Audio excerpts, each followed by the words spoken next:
Bueno, vamos a empezar, vamos a ver lo que son los músculos de la lengua. Vamos a buscar primero unas estructuras. Eso es propiamente lo que es la lengua, ¿sí? Aquí está dibujita. Estamos viendo en una vista lateral, en una línea medial, paralateral, ¿sí?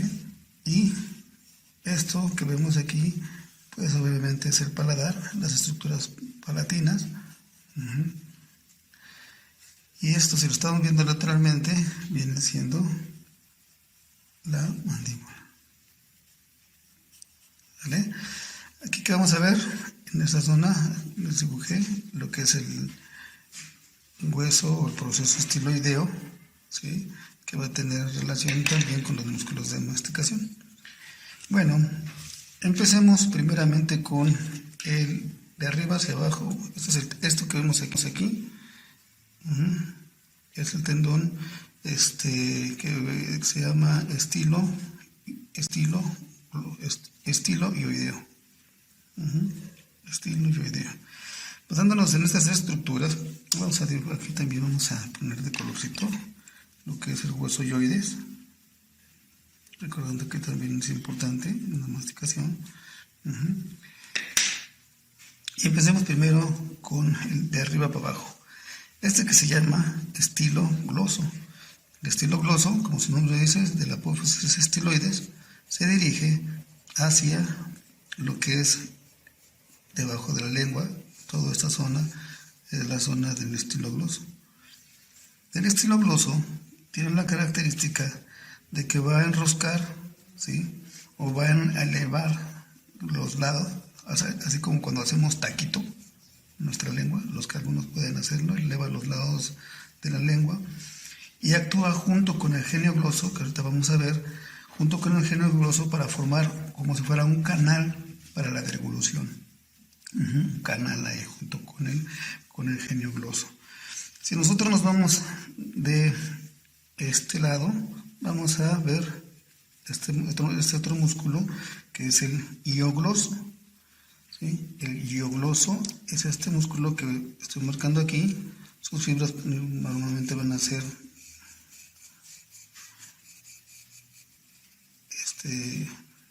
verticales. Y este hiogloso lo que va a hacer también con muchos músculos de la lengua va a ser retraer la lengua. Recuerden, unos van a retraer y otros van a deprimir. Retraer la lengua principalmente. Entonces, deprime también los lados de la lengua, los hace como que los apachurra, los músculos de la lengua, de los lados principalmente. Entonces, poniéndoles nombre, llevamos dos músculos, que es el estilo gloso. Y el otro, que es el hiogloso.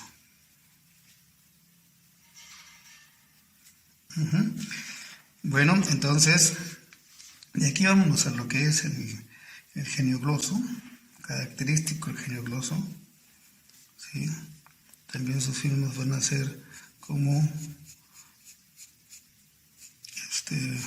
diagonales, tirándole casi a verticales. Este es el músculo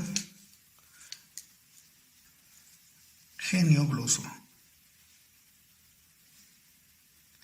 Este músculo genio-gloso tiene más funciones. Aparte de deprimir la lengua en su porción más central de la lengua, ¿sí? va a tener su región posterior, va a hacer que la lengua se vaya hacia adelante, ¿sí? Lo contrario, ¿no? Como que sí, al momento de tener su función de sus fibras posteriores tener más función, va a ser la lengua hacia adelante. Y anteriormente, todo lo contrario, lo va a hacer hacia atrás. La lengua la va a hacer hacia atrás y posteriormente lo que va a hacer es hacia adelante. Ese es el músculo genio-gloso. ¿Estamos? Y bueno, ahora, considerando esto, ya nada más el último músculo que nos falta en cuanto a los extrínsecos e intrínsecos, ahorita lo vamos a explicar, es este que es el palato gloso. Su nombre lo dice. de la región palatina, la subregión posterior, hacia la raíz de la lengua, y este es el palato gloso. Palato gloso. El palato gloso lo que va a hacer principalmente va a ser el constrictor del istmo de las fauces. ¿Cómo le va a hacer? Elevando la parte posterior de la lengua y deprimiendo el paladar blando. Deprimiendo el paladar blando y elevando elevando la parte posterior de la lengua, y es importante también en la deglución. ¿Estamos? Bueno, entonces podemos decir que de los músculos de la lengua,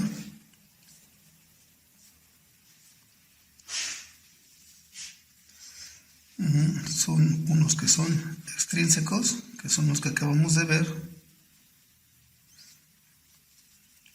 el genio gloso,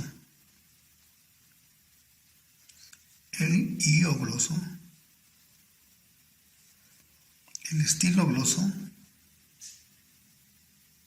y el palato gloso. Y de los intrínsecos no son tan difíciles de aprendernos. ¿Por qué? Porque vamos a ver que van a ser dos longitudinales. Longitudinal superior, y si hay superior, entonces debe de haber un longitudinal inferior, ¿verdad? Entonces va a haber uno que es transverso, transverso, esto significa que es así, y otro que es vertical. Bueno, en estas vamos a fijarnos, esto ya lo vimos. En esto vamos a fijarnos en esta figura que vamos a ver aquí. Todavía no agarra forma. Bueno, este es un monito que hice, todo feo. ¿Se dan cuenta? Es una recita, lo estamos viendo lateralmente, su boca, su mandíbula. Es como si vamos a hacer un corte, más o menos a esta altura. Entonces, si hacemos un corte y lo vemos como si fuera de frente, entonces veríamos una forma así. Vamos a ponerle nombres a las estructuras. Esta estructura vendría siendo lo que es el arco palatino, ¿sí? Las zonas palatinas. Aquí estamos representando, tanto aquí como acá, estamos representando que los dientes y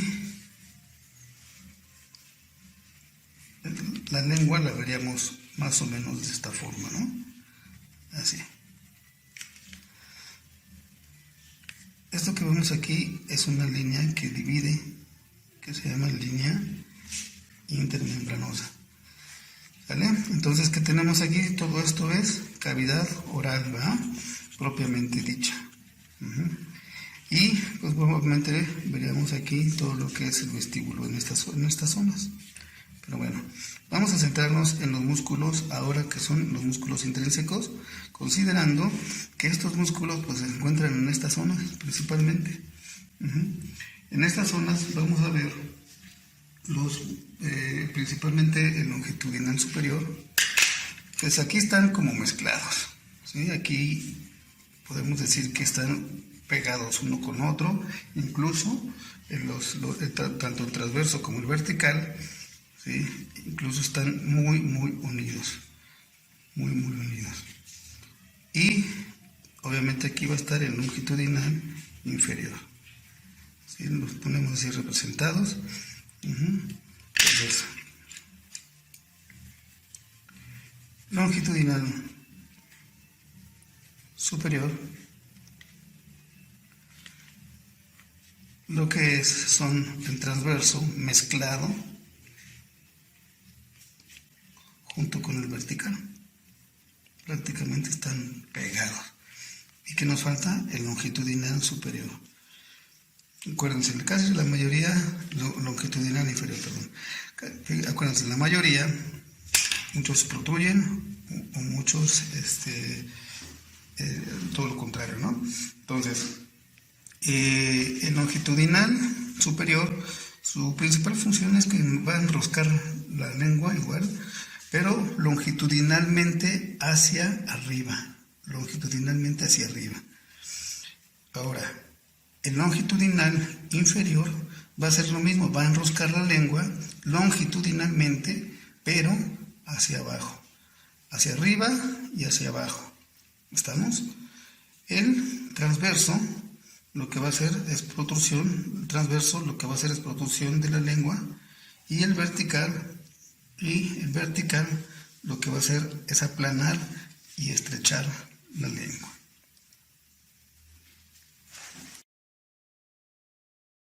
Bueno, vamos a ver las arterias de la lengua, las arterias linguales.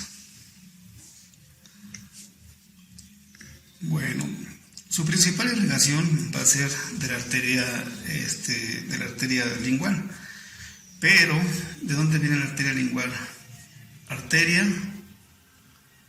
carótida, ¿qué? ¿Carótida qué? Si dijeron externa, están en lo correcto. Arteria carótida externa. Va a dar su ramificación hacia la arteria lingual. Ahorita vamos a verlo ya en un dibujo, en un esquema. La arteria lingual, ¿sí? Y esta arteria lingual se va a dirigir hacia adelante y va a dar diferentes ramificaciones. Dentro de las primeras ramificaciones que va a dar es la arteria dorsal de la lengua. Y ahorita la vamos a analizar. La arteria dorsal de la lengua, ¿sí? Que se va a dirigir hacia arriba y va a continuar dando ramificaciones más anteriores, que es las arterias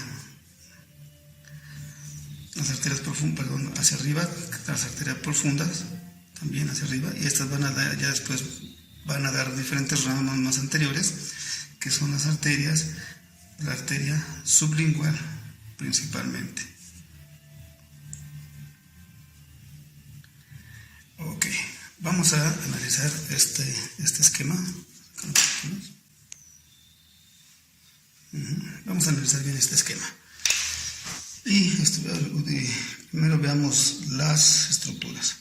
Estamos viendo la lengua en una forma lateral, ¿sí? Ubicamos las estructuras. Esto es ¿qué? Bueno, sin decirlo. Una arteria carótida externa. De la arteria carótida externa va a dar diferentes ramas, obviamente, pero ahorita nos vamos a encargar de las arterias de la lengua. La arteria lingual, ¿sí? Va a ser como una curvita y se va a dirigir anteriormente, ¿sí? Anteriormente, para dar diferentes ramos. Uno de los primeros ramos son las arterias dorsales de la lengua. Estas arterias dorsales de la lengua, su principal función es irrigar la raíz de la lengua como tal. Va a continuar las ramificaciones anteriormente. Vamos a continuar aquí. Pero se va a dirigir una arteria, ¿sí? Hacia la zona de la lengua, y a esta se le conoce como la arteria profunda de la lengua. Entonces, arteria carótida externa. Como dijimos, esta es la lingual. Estas se llaman dorsales,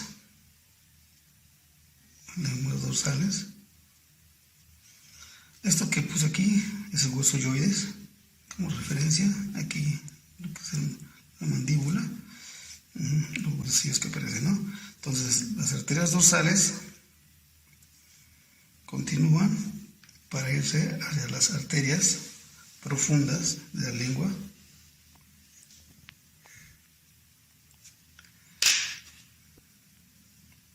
Y va a seguir avanzando anteriormente estas ramificaciones para dar unas ramas que van a nutrir los músculos del genioglosso principalmente, y terminar principalmente en esta que se llama sublingual.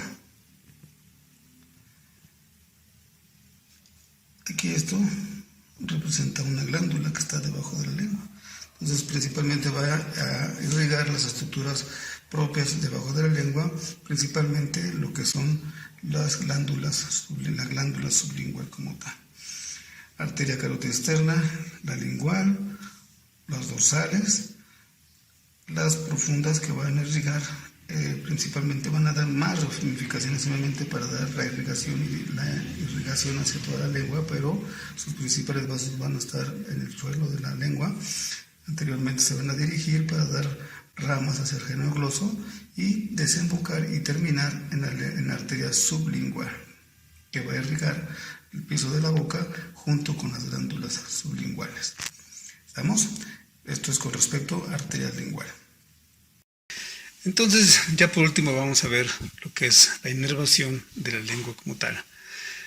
Recordemos que la lengua tiene función motora y tiene función sensitiva. Motora significa entonces que es eferente visceral, ¿sale? Eferente visceral general. Y su función sensitiva, vamos a saber que es aferente visceral especial. Esto lo vamos a ver en nervioso, vamos a que recordarlo. Entonces estas va a recibir eferencias, ¿sí? Y esta va a mandar aferencias hacia el cerebro. Entonces, motores no hay tanto problema. Nos vamos a acordar que casi todos los músculos de la lengua derivan del doceavo, que es el hipogloso, ¿sale? Entonces el doceavo es el hipogloso y casi todos los músculos de la lengua van a ser irrigados por el doceavo par craneal. Pero el único que es el palato gloso, aquí más o menos lo está ilustrando, ¿sí?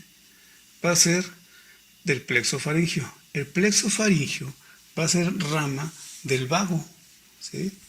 Entonces, acuérdense, todos del doceavo menos el palato gloso, que es del plexo faríngeo. ¿Estamos? Entonces, motoramente no hay tanto problema. Sensitivamente, aquí sí, hay que estar un poquito más complejo, porque sí se van a ver incluidos algunos nervios y algunas ramas de los nervios más importantes, de los pares craneales. Nervio lingual, ¿qué es esto? Va a ser rama del quinto par craneal en su rama del mandibular, ¿sale? Entonces, el nervio lingual nos va a dar tacto y temperatura, principalmente. Como lo vemos aquí en la ilustración, nos da sensibilidad, tacto y temperatura, frío o caliente. La sensibilidad especial, que es el gusto, esto es muy importante, va a ser de esta rama del séptimo par craneal, que es la cuerda del tímpano, fíjense. La cuerda del tímpano, el tímpano no está en el oído, ¿no? Bueno, pues sí, tiene función sobre el tímpano, pero también va a atravesar la fosa infratemporal para llegar a la zona hasta llegar a la zona de la lengua y dar esa sensación del sabor y del gusto, o gusto como tal. Importante esto, si llega a haber alguna lesión del séptimo par craneal, ¿sí? Llámese por una parálisis facial, puede haber que haya pérdida de sensibilidad del gusto, fíjense. Si hay una lesión, si hay una parálisis facial, puede haber pérdida de sensibilidad del gusto. Cualquier lesión que pueda haber en el séptimo par craneal puede llevarse a la cuerda del tímpano y entonces no llegar a la lengua, y entonces perder esa sensibilidad del gusto. También algunos medicamentos, sobre todo vasoconstrictores locales, pueden también afectar la cuerda del tímpano y pérdida del gusto. Abusados con esto. Y no se les olvide. Bueno, posteriormente va a ser irrigado por el noveno par craneal, ¿sí? Que es el glosofaringio. El glosofaringio va a tener la responsabilidad de irrigar las partes más posteriores de lo que es más posteriores, que es las papilas, las papilas circunvaladas, que sabemos que son más gruesas, tiene que ver la responsabilidad del glosofaringio como tal, ¿sí? Entonces, aquí quedamos. Y, aquí se me fue, no es laringio recurrente, perdón, aquí cámbienle, ¿sí? Es laringio interno. ¿Estamos? Aquí se me fue. El laringio interno, el laringio interno va a ser rama del vago y aquí lo está marcando con esto anaranjado, pero sabemos que está inferiormente, está por atrásito, obviamente aquí no lo vemos, pero tiene que ver con la sensibilidad anterior de la epiglotis. Nos acordamos de la epiglotis y tiene también y esto nos va a dar sensibilidad. Incluso a veces cuando nosotros comemos algo muy amargo, hasta en la parte más posterior de la cavidad oral, sentimos luego a veces lo amargo, ¿no? ¿Sí? Esos tés amargos que luego nos daban para terapia casera, ¿sí? Y no, hombre, cómo se queda el saborcito, pero se queda el sabor, lo amargo se queda en la parte posterior y tiene que ver con este laringio interno. La sensibilidad también, ¿por qué? Porque en la epiglotis también tenemos sabor y sensibilidad. Sensibilidad no solamente de gusto, sino también sensibilidad cuando pasan los alimentos o cuando tosemos o cualquier sensación o algo que pudiera estimular la epiglotis como tal. Van a secretar glándulas serosas de la lengua. Esto es algo importante también del laringio interno. ¿De acuerdo? Entonces, motoras, sensitivas. Las sensitivas hay que estudiarlas bien, hay que aprendernoslas de memoria. Y aquí terminamos prácticamente todo este tema de cavidad oral, lengua. Y voy a seguir editando más videos para mandarles los videos que tengan mayor interés y que sean más importantes o que tengan alguna complejidad. Espero sus comentarios y estamos en contacto. Buenas noches.